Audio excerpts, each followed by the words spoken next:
Are distractions costing you money? Do you go through the whole day and say, what did I get done today? Would you like to be more productive? Well, let's talk about it and let me show you some ideas that might help you so that you can be more productive and perhaps you can make your day a little more useful and get things done.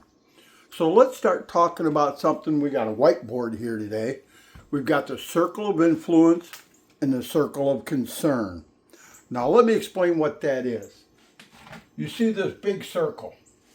Your circle of concern is everything in your life, everything that affects you in your mind, your thoughts, world peace, world hunger. Are we going to have World War III? What's Trump going to do next? These are all things we're concerned about. Am I going to get a raise? Am I going to have enough food to feed my family for a week? These are all things that you're concerned about. Now, most of these things, like world peace, world hunger, climate control, they're nice to think about, but you really can't influence them on any kind of daily basis, actually. Can you prevent World War III? Probably not. Does it bother you? Well, yeah, you want to think about it once in a while and you spend a little time thinking about it. But does it help you get through the day? Does it help you be more productive? No. This is your circle of concern. Things that outside forces that you really have no control about. What's the government going to do today? I don't know. Maybe they're going to screw something up. Maybe they'll fix something. Not in your control. Nothing you can control. So why waste your time worrying about things that you have no control over? If you spend half your day flipping around YouTube, sitting watching videos, on TikTok, scrolling, how much time do you spend a day doing that? If you want to be more productive, if you want to make more money, if you want to quit wasting time, this is what you need to worry about. Your circle of influence. What can you influence? What do you have direct control of? When do I get up in the morning? Do I take a shower or not? Do I try to look my best? Do I show up to work on time? And once you get to work, what influence do you have? Now, if you're just getting into management or you've been in management a little while, but no one's really talked to you about these things, how do you make your day productive? How do you become the best manager in the company that you're working for?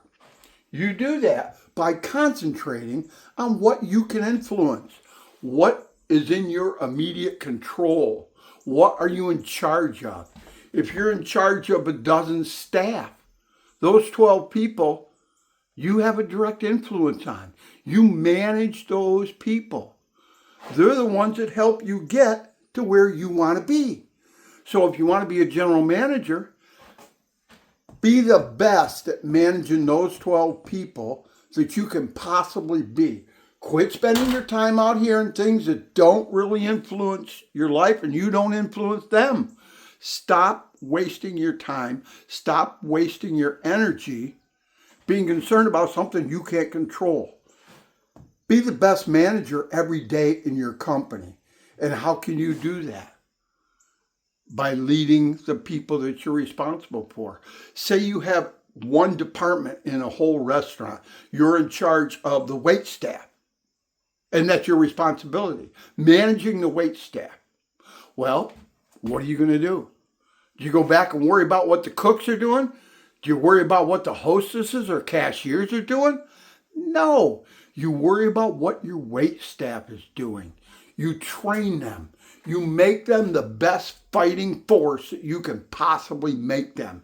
And by you focusing on just the wait staff and not wasting your time somewhere else that isn't going to help you in your career, well, you figure it out. It's pretty simple. You want to put your energy where it's going to be most productive, where it's going to make a difference in your wait staff.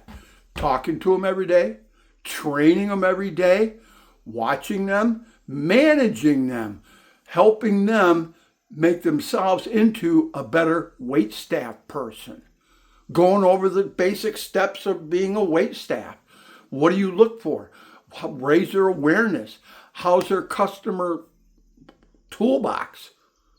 Are they watching their customers? Are they attentive to them? Do they pre-bus their tables like they should? Are they refilling the drinks like they should? Are they keeping their area clean? Is the atmosphere friendly and warm? Do the customers seem happy? Are they looking around? Where's my waitstaff? Where's my waitress? I haven't seen her for 20 minutes. And they're pushing dirty plates out to the end of the table, and the whole table's full of dirty plates.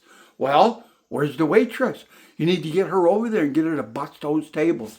Those are the things that are in your influence, making your servers the best damn team of servers that you can possibly have. If you do that, and if you work on areas that you're just responsible for and nothing else, you're going to get really good at it. And you know who's going to notice? Your supervisor is going to notice. He's going to understand that you're doing a good job. You're on top of things. You're really paying attention to what you need to pay attention to. Not everything going on around you that has nothing to do with you and you have no influence over. You've developed and built the best waitstaff team in the whole company, in the whole chain, in the whole restaurant industry. You have the best. Don't you think that's going to get you promoted? Do you think that's going to get you attention? How do you do that? How do you get your circle of influence? And how do you make an impact on that? Well, there's two types of people. Two. You can be proactive or you can be reactive. Okay. Now, you might be asking yourself, what's the difference? Well, I made a few notes, so forgive me if I look down at them once in a while. Sometimes I don't cover everything and I get to rambling. So let's not ramble. There's a difference between proactive and reactive. And what is that? It's the behavior. Proactive people decide that things are a choice. A reactive person lets things affect them. They let things dictate how they're going to react to something. A proactive person decides to make a conscientious choice on how they react to circumstances. A reactive person, their behavior determines what goes on around them. How do people treat them? What do they say to them? And they react to things. And sometimes, and quite often, in a negative way, not in a positive way. A proactive person chooses how they react to outside stimuli. Do you let outside forces affect your behavior? Do you let things just throw your whole day out of kilter? Are you reactive? If somebody makes you mad, how do you act? Oh, I'm so mad. Ooh. Or a proactive person considers the source and says, well, all right, I'm going to move on with my life. Let them do whatever they do. I don't care. It doesn't bother me. If they want to do something stupid, well, that's their choice. Let them do something stupid. You focus on what can you influence. What do you have control over? You have control over how you react to circumstances. How many times you heard, well, it's just going to happen anyway. It doesn't make any difference what I do. You choose your own path. Well, I knew that was going to happen all along. Reactive statement. How many times have you heard that? Say, well, nothing I do is going to make a difference. Reactive statement. What does a proactive person do? They go, let me think. How can I fix this? What can I do different? Maybe that wasn't such a good idea. Maybe I should try this. Look at alternatives. That's what a proactive person does. A reactive person reacts. They let people dictate how they're going to behave. And when you're reactive, you're not controlling your circle of influence. There's a couple people I wanted to talk about. Get a little bit into storytelling. Have you ever heard of a guy named Viktor Frankl? Viktor Frankl. You may or may not have heard of him.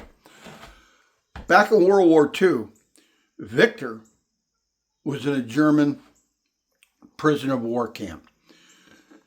His whole family, everyone, mother, father, brothers, everyone but a sister of his were killed in the prisoner of war camps. he was he was subjected to some vicious torture. This guy was beaten. He was starved nearly to death. You know what? When he got out, he wrote a book. Because in his mind, he come to the conclusion that the German soldiers couldn't hurt him unless he let them. And he chose not to.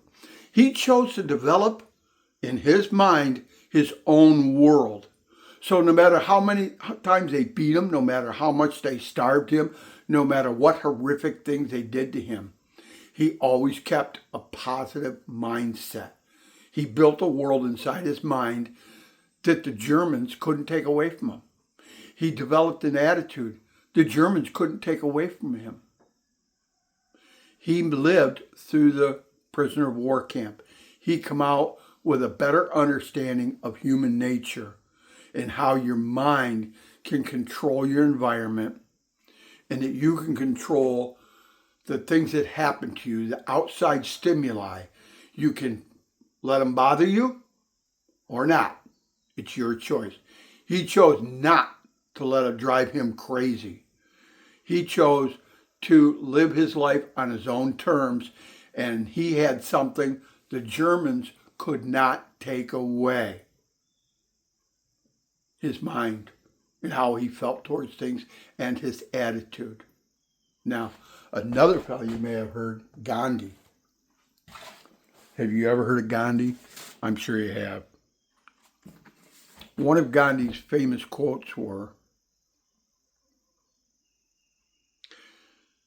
"They can't take away your self-respect unless you give it to them." Think about that. Mahatma Gandhi, the guy who led the rebellion, peaceful rebellion in India that won their freedom from the British, a 20-year rebellion. They got their freedom. India became a free country in the 40s from British rule because he led a social justice campaign against the British that was peaceful. And he told people, you can't take this away unless I give it to you. So my point is, what kind of attitude are you going to have toward your job? When you go to work, are you going to let everybody around you say, boy, our boss is a real jerk. I can't stand that guy. You know what he did to... Don't get hooked into idle gossip. Don't sit in the corner with 2 or 3 of your buddies and talk about, well, this happened. Did you see that happen? Do you know what Elon Musk is doing today?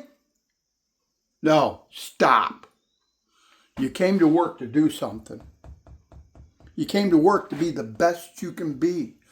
So don't let outside influences distract you. Stay on focus. I know it's not easy. You can't stay focused 24 hours a day. You're going to have some time where your mind's going to wander. Maybe you just need a little mental break. But make sure you get back on that bicycle and get pedaling. And you're going to find out by the end of the day, you've accomplished a lot more than you did in the past. So you need to work on being proactive. Start thinking about the language you use. Start thinking about the folks that you hang around with. Maybe, I don't know, your friends, your social circle. Are you hanging around with negative people who always have negative things to say? Oh, that's not going to work. Doesn't mean it's what I do. I can't control it. That's not my problem. Are you going to come up with excuses? Are you going to be reactive? Or are you going to be proactive and say, let's look at some alternatives. Maybe we got some other ways to do things. Instead of, well, that's the way it's always been done. What am I going to do about it? Reactive. Have you ever said any of these things to yourself? Have you ever said, well, I don't know what I can do. What can you do? Look at it. Find out. Find out what you can do. Do it. Try it. You'll be amazed at the things that you can accomplish and what you can get done working through people. Management, in the dictionary, says getting work done through people. So, what people can you influence? What people can you make an impact on? How can you make an impact? What is your circle of influence? Because here's something that's going to happen.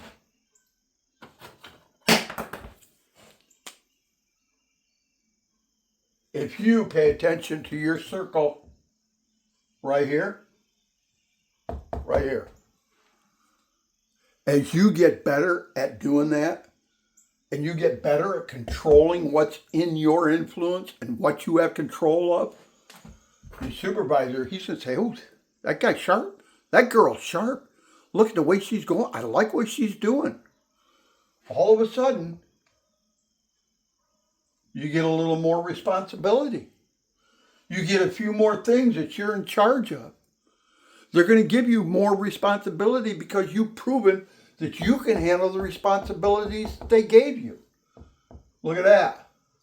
Your circle of influence just grew. I don't know, 6 months down the road, they're going to say, wow, he's doing pretty good.